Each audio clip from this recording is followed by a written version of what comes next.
Lord Jesus, bless this congregation. Bless each and everyone who listens this message. கர்த்தாவே, இந்த வார்த்தையை கேட்கிற அத்தனை பேரையும் ஆசீர்வதிங்க. சபையை ஆசீர்வதிங்க. வர தடைப்பட்ட குடும்பங்களை ஆசீர்வதிங்க. கர்த்தருடைய பந்தி ஆசீர்வதித்து கொடுங்க. சபையின் ஒவ்வொரு நிகழ்ச்சிகளையும் நீர் பொறுப்பெடுத்து வழி நடத்துங்க.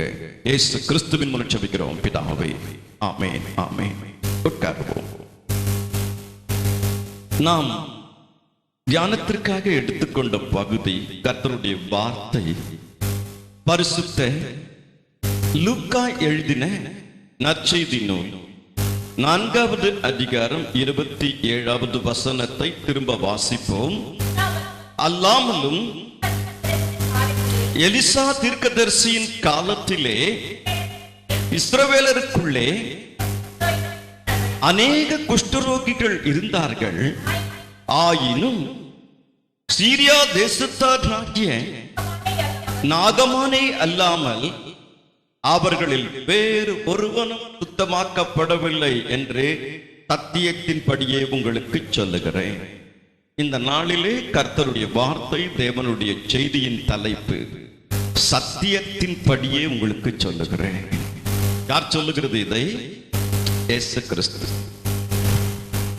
இந்த வார்த்தை சற்று என்னை ஆழமாக தியானிக்க வைத்தது. சத்தியத்தின்படியே உங்களுக்கு சொல்லுகிறேன்.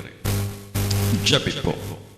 பரலோக பிதாவே, சர்வ வல்லமையுள்ள எங்கள் மகா பெரிய தேவனே, சத்தியத்தை அறிவீர்கள், சத்தியம் உங்களை விடுதலையாக்கும். தேவனுடைய ஆவியானவர் எங்கேயோ அங்க விடுதலை பரம தகப்பனே, இந்த வசனமாகிய அப்பத்தை நீர் பிட்டு ஆசீர்வதித்து கொடுங்கப்பா. சபைக்கும் எங்களுக்கும் அடியனுக்கும் பிரயோஜனமாக இருக்கட்டும். இயேசுவின் மூலம் ஜெபிக்கிறோம் பிதாவே. ஆமென், ஆமென். உட்காருவோம்.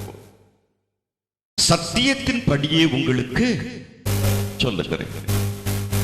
இயேசு கிறிஸ்துக்கு ஒரு பெயர் சத்தியம். இயேசு கிறிஸ்துக்கு ஒரு பெயர் சத்தியம். அவர் சொல்றாரு, சத்தியத்தின்படி நான் என்ன பண்றேன் உங்களுக்கு சொல்றேன். I tell you the truth அப்படிங்கிறார். என்ன சத்தியத்தின்படி சொல்றேன்? இஸ்ரவேலர்கள் என்ன பண்ணிருக்கிறாங்க? எவ்வளவோ குஷ்டரோகிகள் இருந்திருக்கிறாங்க. ஆனாலும் சீரியா தேசத்தானாகிய நாகமானை அல்லாமல் அவர்களில் வேறு ஒருவனும் சுத்தமாக்கப்படவில்லை. ஒரு மனிதனை குறித்து இயேசு கிறிஸ்து பெயர் சொல்லி நான் சத்தியத்தின்படி சொல்லுகிறேன் என்றால் அங்கு ஏதோ ஒரு சத்தியம் இருக்கிறது. யாரை குறித்து இங்கு பேசுகிறார்? நாகமானை குறித்து பேசுகிறார். நான் வேதத்தில் அதிகமாக டீச் பண்ணியிருக்கிற ஒரு காரியத்தில் 2 ராஜாக்கள் 5வது அதிகாரம். Still I teach, still I love that passage. 2 ராஜாக்கள் 5வது அதிகாரம் மொத்தம் 27 வசனம் இருக்கும். மொத்தம் எத்தனை வசனம் இருக்கும்? 27 வசனம் இருக்கு. சிலருக்கு இந்த 27 வசனமும் மனப்பாடமா தெரியும். 2 ராஜாக்கள், each and every verse they know by heart.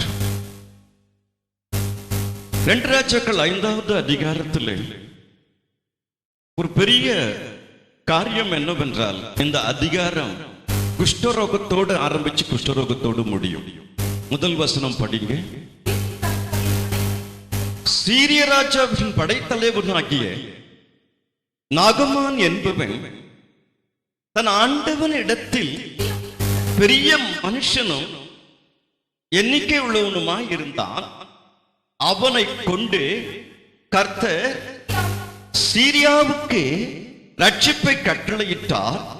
மகா பராக்கிரமசாலியாகிய அவனோ, கடைசி வசனம் படிங்க இப்போ. ஆகையால் நாகமானின் குஷ்டரோகம் உன்னையும் உன் சந்ததியாரையும் என்றென்றைக்கும் பிடித்திருக்கும். உடனே அவன் உறைந்த குஷ்டரோகியாகி, பாருங்க இந்த அதிகாரம் எப்படி ஆரம்பிச்சு எப்படி முடியுது. குஷ்டரோகத்தோடு ஆரம்பிக்கும், குஷ்டரோகத்தோடு முடியும். யாருக்கு குஷ்டரோகம் இருந்தது ஆரம்பத்தில்? நாகமானுக்கு ஒயிட் லெப்ரசி, உறைந்த மழை போல வெண் குஷ்டரோகம். இப்ப அது யாருக்கு இப்ப வந்திருக்கு? கேயாசிக்கு வந்திருக்கு. தேவன் இயேசு கிறிஸ்து இந்த எடுத்து நாகமானை குறித்து என்ன சொல்லி கொடுக்கிறார்?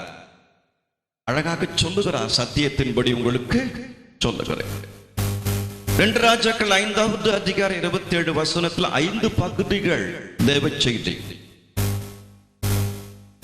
For ministers of God, தேவனுடைய ஊழியத்தை செய்கிறவர்களுக்கு, தேவனுடைய ஊழியத்தை செய்கிற அப்போஸ்தலர்களுக்கு, தீர்க்கதரிசிகளுக்கு, மெய்ப்பர்களுக்கு, எவாஞ்சலிஸ்ட்க்கு, போதகருக்கு எல்லாம் செய்தி உள்ள அடங்கி இருக்கும். Those who want to evangelize, சுவிசேஷ ஊழியம் செய்கிறவர்களுக்கு உள்ள செய்தி, அப்போஸ்தலர்களுக்கு உள்ள ஒரு செய்தி, தீர்க்கதரிசிகளுக்கு உள்ள ஒரு செய்தி.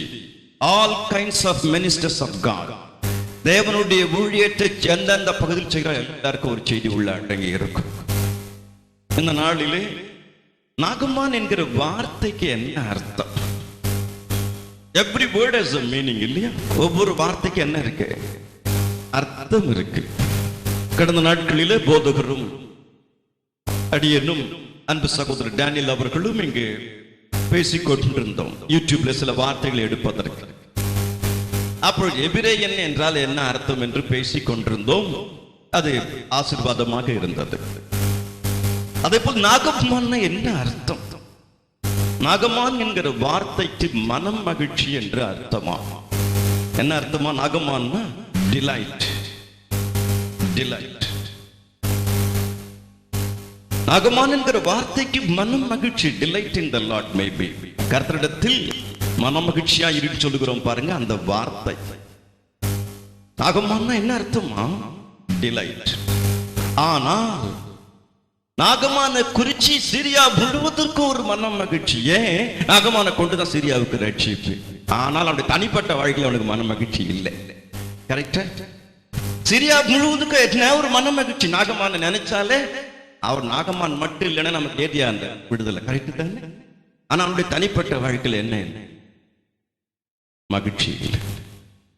நாகமான் மன மகிழ்ச்சி, மகிழ்ச்சி. நம்முடைய தேவன் யார்? மகிழ்ச்சியின் தேவன் இல்லையா? மகிழ்ச்சியின் தேவன் நாகமானை எடுத்து இப்படி சொல்லுகிறார். சத்தியத்தின்படி உங்களுக்கு சொல்லுகிறார். 2 ராஜாக்கள் 5வது அதிகாரத்தில் 5 விதமான சர்வன்ஸை பத்தி பேசப்பட்டிருக்கும். 5 விதமான வேலைக்காரர்கள்.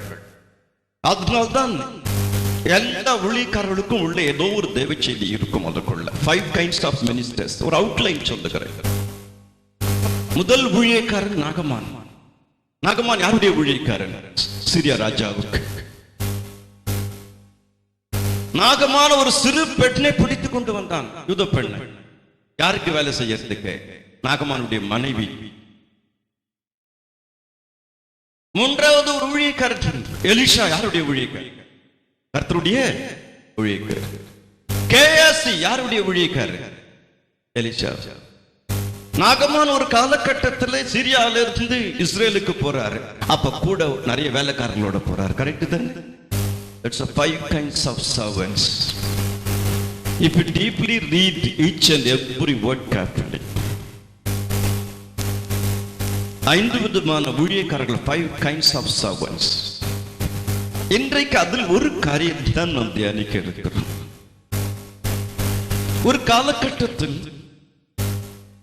நாகமான் வீட்டில் செய்கிற ஒரு வேலை செய்கிற ஒரு சிறு பெண் ஒரு நற்செய்தி கொண்டு வருகிறாள். என்ன நற்செய்தி கொண்டு வருகிறாள்? 2 ராஜாக்கள் 5வது அதிகாரம் 3வது வசனம். அவள் தன் நாச்சியாரை பார்த்து, என் ஆண்டவன் சமாரியாவில் இருக்கிற தீர்க்கதரிசி போவாரானால் நலமாயிருக்கோ, அவர் இவருடைய குஷ்டரோகத்தை நீக்கி விடுவார் என்றார். யார் சொல்லுகிறது? சிறுபெண் என்ன செய்கிறாள்? சுவிசேஷ ஊழியம். நல்ல கவனிக்கணும். Personal evangelism. Those who want to evangelize, those who want to proclaim good news. இங்க யார் சொல்லுகிறது? சிறு பெண், ஒரு அடிமை பெண். அவ என்ன செய்கிறா? தன் நாச்சியாரை பார்த்து என்ன சொல்றா? ஒரு நற்செய்தி சொல்றா.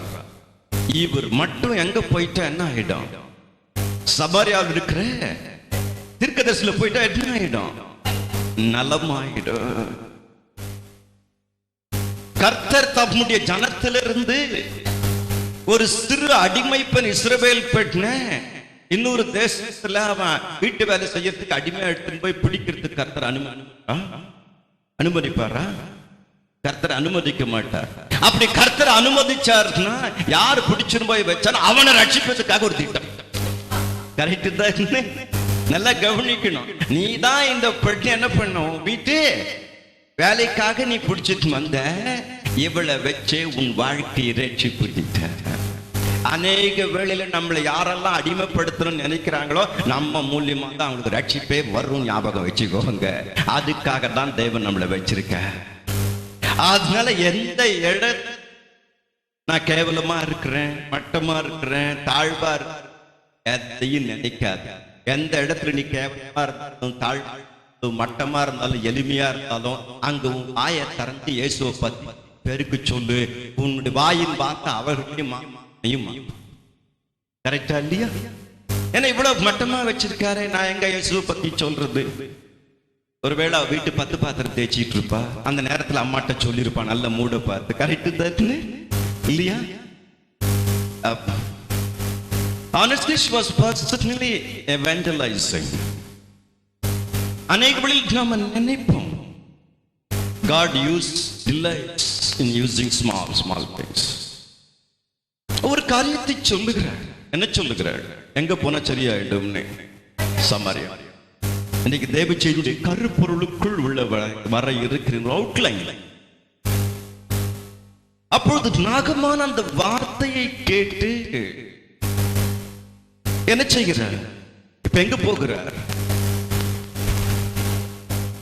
சமாரியாவுக்கு, இஸ்ரவேலுக்கு. அங்க யார் இருக்கிறது? எலிஷாங்கிற ஒரு ஊழியக்காரர். அவர் ஒரு காரியம் சொல்லுகிறார். நாகமான் தன்னுடைய குஷ்டரோகம் நீங்கணும்.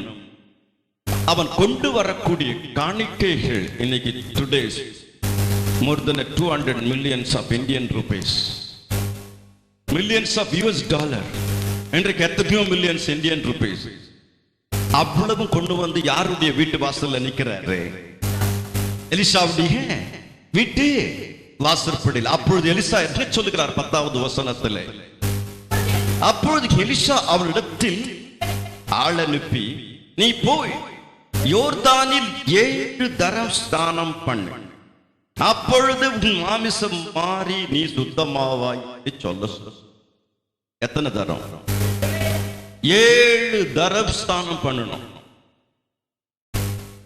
இந்த 7 times. Why 7 times? This is the message. இதுல இருக்கிற ஒரு சில காரியங்களை மட்டும் சொல்ல இருக்கிறேன். சத்தியத்தின்படி உங்களுக்கு சொல்லுகிறேன். அவன் 7 தரம் முங்கணும். இது 7 தரம் என்ன பண்ணணும்? அவன் ஸ்நானம் பண்ணணும். எலியா மூலியமாக தேவன் 16 அற்புதங்களை செய்தார், நமக்கு தெரியும். எலிஷா மூலியமாக செஞ்ச அற்புதம் 32. அதான் ரெட்டிப்பானவர். மேல இருக்கிற எனக்கு ரெட்டிப்பா வேணும்பா கேட்கிறான் எலிஷா. என்ன ரெட்டிப்பு? எலியாவுடைய கிரியைகள் 16 works, எலிஷாவுடைய கிரியைகள் 32 works. எத்தனை தரம் நீ இப்ப என்ன பண்ணணும்? 7 தரம் ஸ்நானம் பண்ணணும். யோர்தான்ல 7 தரம் முங்கணும். நாமெல்லாம் ஒரு தரம் தான் ஞானஸ்தானம் இருக்கிறோம். ஒரு தர ஞானஸ்தானம் எடுத்தவங்க 7 காரியங்கள் இருக்கான்னு பார்க்கணும். Why 7 times? யோர்தான்ல 7 தரம் நீ ஸ்நானம் பண்ணணும். யாரை விட்டு இப்ப அனுப்புறாரு? வேலைக்காரரை விட்டு போய் சொல்ற. வாசற்படியில வந்து நிக்கிற. முதலாவதாக நீங்களும் நானும் why 7 times? உங்களிடத்திலும் காணப்பட வேண்டியது முதலாவது என்ன இருக்கணும்? தாழ்மை. நான் ஞானஸ்தானம் பெற்றேன். என்னிடத்தில் தாழ்மை இருக்கா? ஹியூமிலிட்டி. நல்ல கவனிக்கணும். இஸ்ரவேல்ல ஒரு சிறு அடிமை பெண் ஒரு சத்தியம் சொல்றா. இப்ப மட்டும் அங்க போனா என்ன ஆயிடும்? சுகமாயிட்டு. அப்போ அங்க வீட்டுல தாழ்மையா மனைவி வந்து சொல்றா, நல்லது போகலாம் ஏத்துக்கிட்டாரு. ஆனா அவர் பெரிய ராணுவ தளபதி, நம்பர் 2 இன் சீரியா. அவர் இஷ்டத்துக்கெல்லாம் கிளம்பி வந்துட முடியாது இஸ்ரேலுக்கு. அவருடைய ஒவ்வொரு மூமெண்ட், அடுத்த ஸ்டெப் எடுத்து வச்சாலும் ராஜா கிட்ட சொல்லி பர்மிஷன் வாங்கி இன்னொரு ராஜா கடிதத்தோட தான் வர முடியும். நம்ம இஷ்டத்துக்கெல்லாம் உலாவ முடியாது அவர்.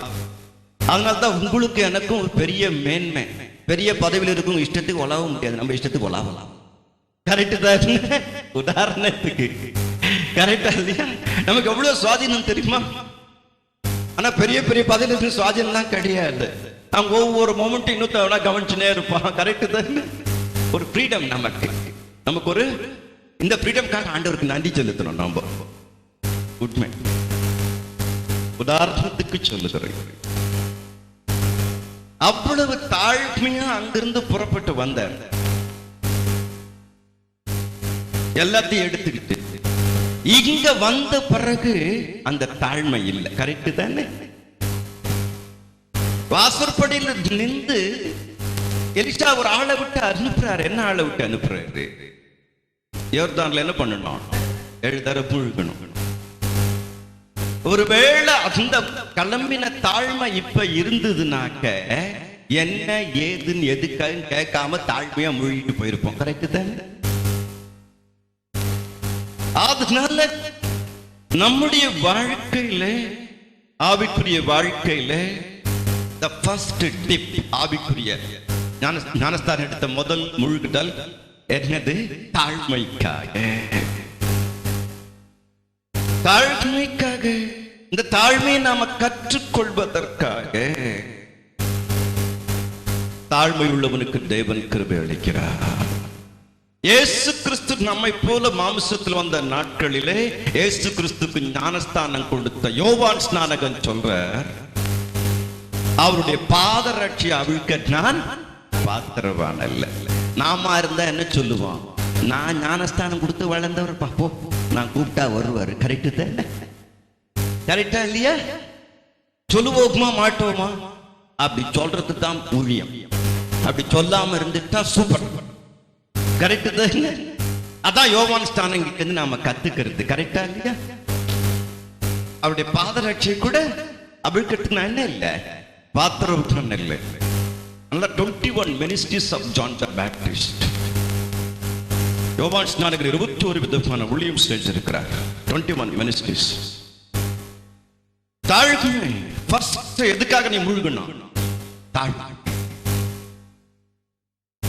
நூற்றுக்கு அதிபதி சொல்லுகிறார், நீர் என் வீட்டுக்கு வர நான் பாத்திரம் நல்ல. இயேசு கிறிஸ்து சிலுவையின் மரண பரியந்த தன்னைத்தான் தாழ்த்தினார். Why 7 times? The first, you and I have humility. நம்மிடத்தில் என்ன காணப்படணும்? தாழ்மை. ஏதோ ஒரு இடத்துல தேவன் எதிர்பார்க்கிற தாழ்மை நம்ம கிட்ட இல்லாததுனால தான் அந்த கிருபை நம்ம கிட்ட இல்லையோ என்போ. தாழ்மை உள்ளவனுக்கு தேவன் என்ன அளிக்கிறார்? கிருபை. 7 தரத்துல எதுக்காக நான் ஒரு தரம் மூழ்கி இருக்கணும்? தாழ்மையை கற்றுக்கணும். அதனால தான் ஞானஸ்தானம் பெற்றோரிடத்துல என்ன இருக்கணும்? அதிகமா தாழ்மை இருக்கணும். அதனால்தான் புனித மரியாளர்கள் என்ன சொல்லுகிறார்கள்? ஆண்டவனுக்கு அடிமை. தேவன் அடிமையின் தாழ்மையை கண்ணோக்கி பார்த்தா. ஞானஸ்தானம் பெற்ற நாம் எப்படி நம்முடைய சபையில நடந்துக்கிறோம், எப்படி சமுதாயத்தில் நடந்துக்கிறோம், எப்படி நம்முடைய வீடுகளில் நடந்துக்கிறோம், எப்படி நம்முடைய சொந்த காரியங்கள்ல நடந்துக்கிறோம், தொழில்கள்ல நடந்துக்கிறோம், கர்த்தர் கவனிக்கிறவரா இருக்கிறார். அநேக வேளைகளில் எனக்கு உள்ள ஒரு பெரிய problem. I am a good at pulpit. I am not good at many things. Correct தானே? புல்பிட்ல வரும்பொழுது அநேகர் என்ன பார்க்கும்பொழுது, ஆகா பிரமாதமா பிரதர் பேசுறாரு. ஆனா உண்மையிலேயே நான் இறங்கி போய் சமுதாயத்திலயோ வீடுகளிலோ மற்ற இடத்துல இருக்கும்போது நான் எப்படி நடந்துக்கிறேன், இந்த பேர் மதிப்போடு நடந்துக்கிறேனாங்கிறது எனக்குள்ள கொஸ்டின் மார்க். அதுக்கு ஜெபிக்கிறேன். கரெக்ட் தான்? உண்மை. I tell you honestly, many times it needs. தேவை இருக்கு. ஒரு வேளை நாகமான் அங்கிருந்து புறப்பட்டு வந்த தாழ்மை அவர் சொன்ன உடனே போய் மூழ்கி இருந்தார். கரெக்ட் தானே? அப்ப வேதம் நமக்கு என்ன சொல்லி கொடுக்கிறது? தாழ்மை. ஒரு சகோதரி சொல்றாங்க, இன்றைக்கு பார்த்து நான் கர்த்தருடைய பந்தி எடுக்க வேண்டிய சூழ்நிலை போச்சு பாரு, எனக்கு தெரியாத என் மருமகனும் இதுல வந்திருப்பா அப்படின்னு. அதனால இப்ப ஒண்ணு இன்னைக்கு பேசக்கூடாது, நாளைக்கு கச்சேரி வச்சுக்கலாம். இன்னைக்கு இயேசுவின் ரத்தம் உள்ள போயிருக்குது, ஏன்னா நாளைக்கு டைஜஸ்ட் ஆயிடுமோ என்னன்னு தெரியல. அவ எடுத்துட்டு போட்டோம், ஒன்னும் பேச வேண்டாம். இப்போ என்னது ஒன்னும் பேச வைக்க. திங்கட்கிழமை காலையில அந்த அம்மா போன் பண்ணது பாஸ்டர், பாஸ்டர் நேற்று ஒரு பேய் வந்தது, என்ன சொல்லிச்சு என்னை பற்றி அப்படின்னு. இது ஏற்கனவே சனிக்கிழமை சொல்லிடுச்சு இந்த அம்மா, என்ன ஞாயிற்றுக்கிழமை ஒரு பேய் வரும் பார்த்துக்கணும், கரெக்டு தானே? ஆனா 2 பேய் ஞானஸ்தானம் எடுத்தது, 2 பேயும் கர்த்தருடைய பள்ளியில் எடுத்து 2 வீட்டிலேயே இருக்குதுங்க, கரெக்டா இல்லையா? உதாரணத்திற்கு அநேக வேளைகளை happens. ஒருவேளை ஜோக்கா இருக்கலாம், ஆனால் ஆவிக்குரிய வாழ்க்கையில் I feel it, I need humility somewhere. அதனால்தான் தாழ்மை என்பது கிருபைகளின் அரசு. தாழ்மைக்கு மட்டும் 10 பெரிய ஆவிக்குரிய குணாதிசயங்கள் உண்டு. இரண்டாவதாக சுருக்கமாக சொல்லுகிறேன், நீ 7 தடவை முழுகணும். இரண்டாவது எதுக்கு முழுகணும்? 11வது வசனத்தில் ரொம்ப அழகாக பேசப்படுகிறது, 2 ராஜாக்கள் 5:11. அதற்கு நாகமான் கடும் கோபம் கொண்டு புறப்பட்டு போய் அவன் வெளியே வந்து நின்று தன் தேவனாகிய கர்த்தருடைய நாமத்தை தன் தொழுது தன் கையினால் அந்த இடத்தை தடவி இவ்விதமாய் குஷ்டரோகத்தை நீக்கி விடுவான் என்று எனக்குள் நினைத்திருந்தேன். கடும் கோபமா? ஆமா, நாகமானுக்கு இப்போ ஒரு கடும் கோபம். எதுக்காக நீ 2வது முழுகணும்? கோபம் போகணும், கரெக்ட் தானே? நல்லா கவனிக்கணும். ஞானஸ்தானம் பெற்ற பிறகு கோபம் அதிகமா இருக்கா குறைஞ்சிருக்கா? கரெக்டா?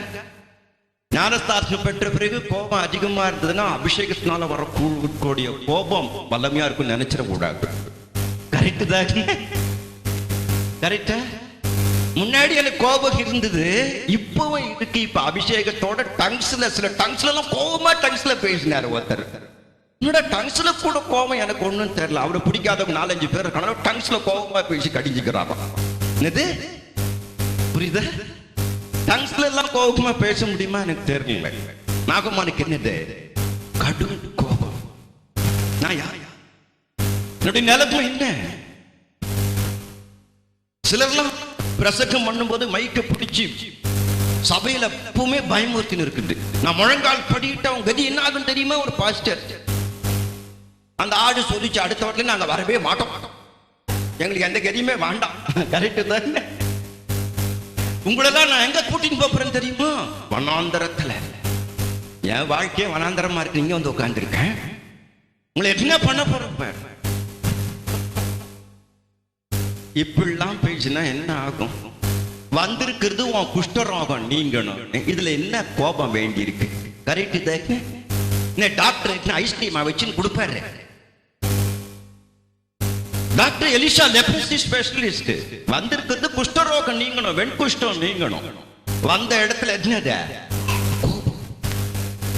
நீங்கள் கோபம் கொண்டாலும் பாவம் செய்யாதிருங்க.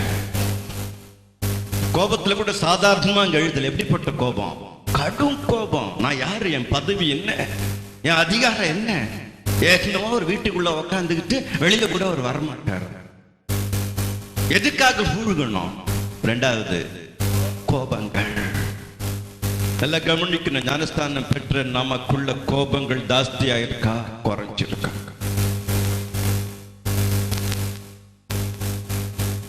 அதனால மிகவும் மிகவும் கவனமா இருக்க வேண்டியதா இருக்கு.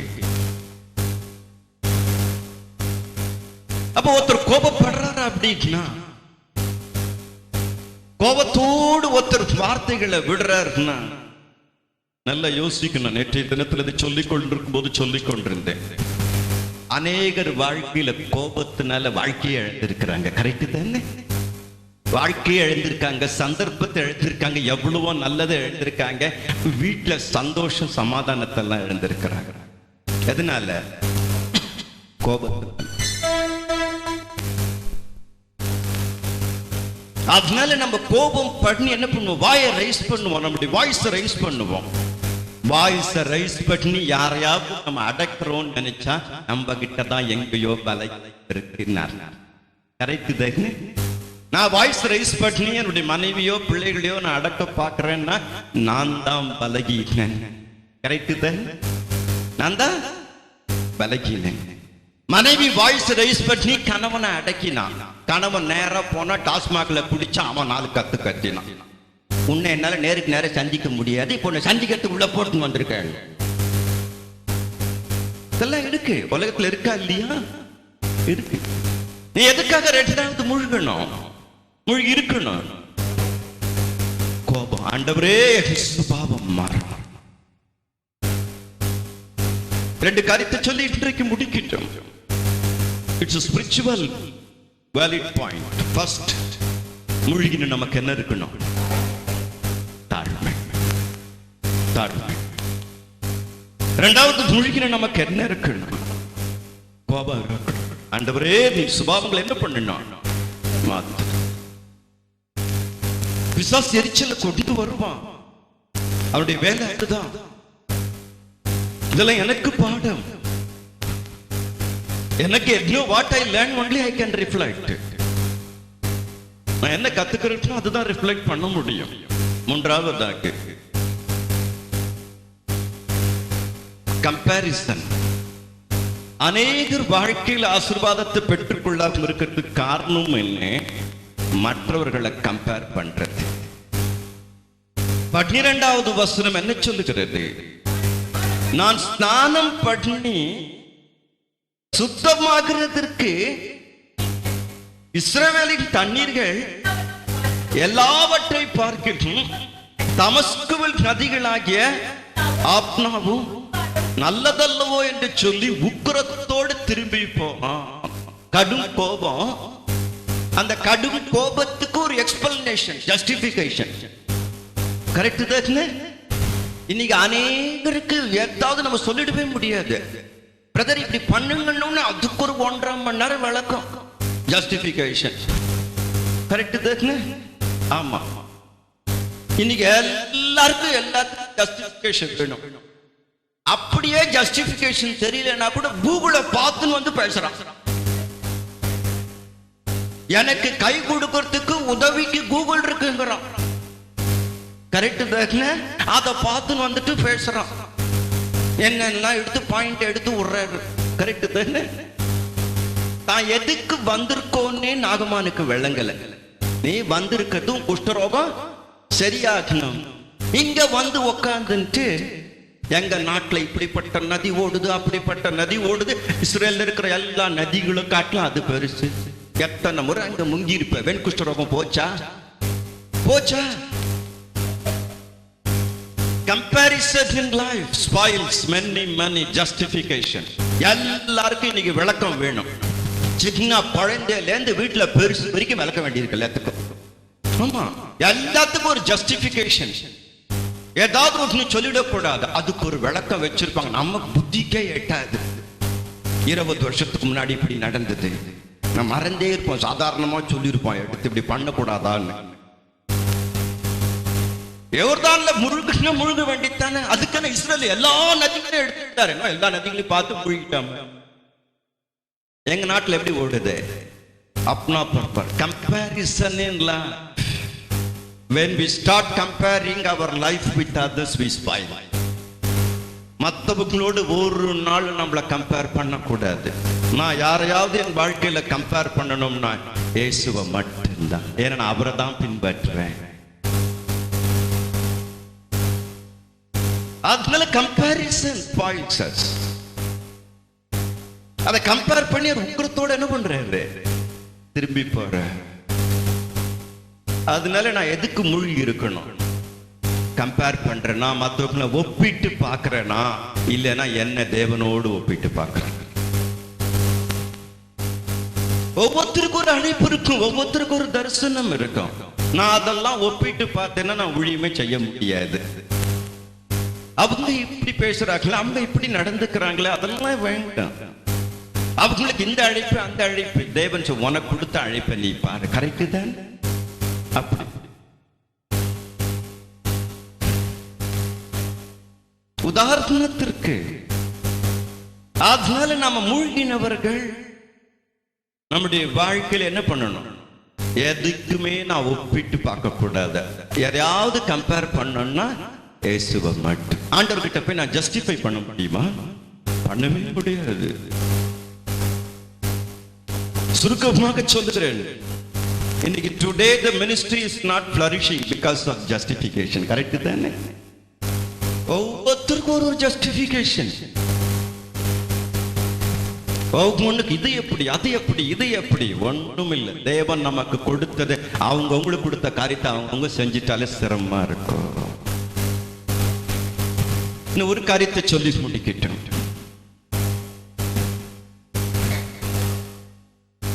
7 தரத்து ஸ்நானம் பண்ணணும். முதலாவது எதுக்காக? ஹியூமிலிட்டி, நம்ம இடத்துல காணப்படணும்.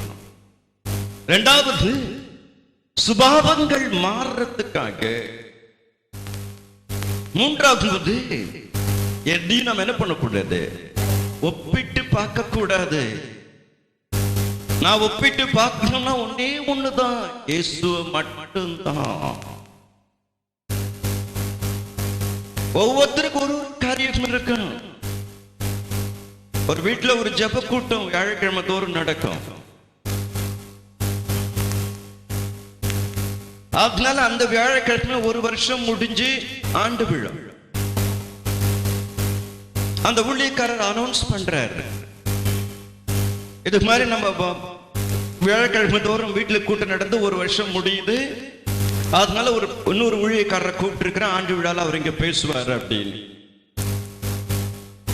அந்த கீழ் வீட்டுல இருக்கிற ஒரு அம்மா அவங்க வந்து சொன்னாங்க, தம்பி அந்த ஊழியக்காரர் வந்தாருன்னா எனக்கு அவர் பக்கத்துல உட்காரத்துக்கு என்ன வேணும்? ஒரு இடம் ரிசர்வ் பண்ணி வைக்கணும் அப்படின்னு.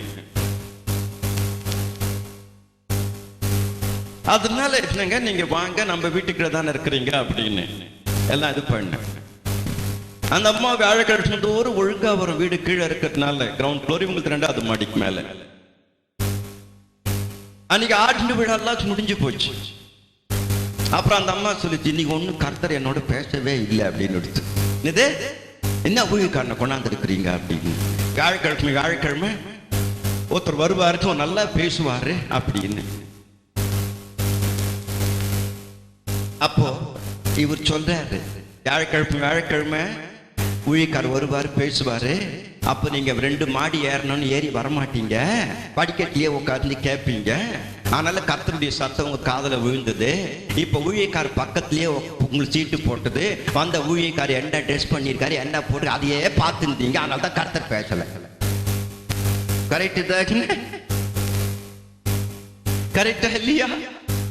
ஊழியக்காரர் ஷூ போட்டிருக்காரு, ஊழியக்கார் டை அடிச்சுன்னு வந்திருக்காரு. ஊழியக்கார் டை அடிச்சா உனக்கு என்ன? டீச்சர் டை அடிச்சுட்டா உனக்கு என்ன? ரோஜா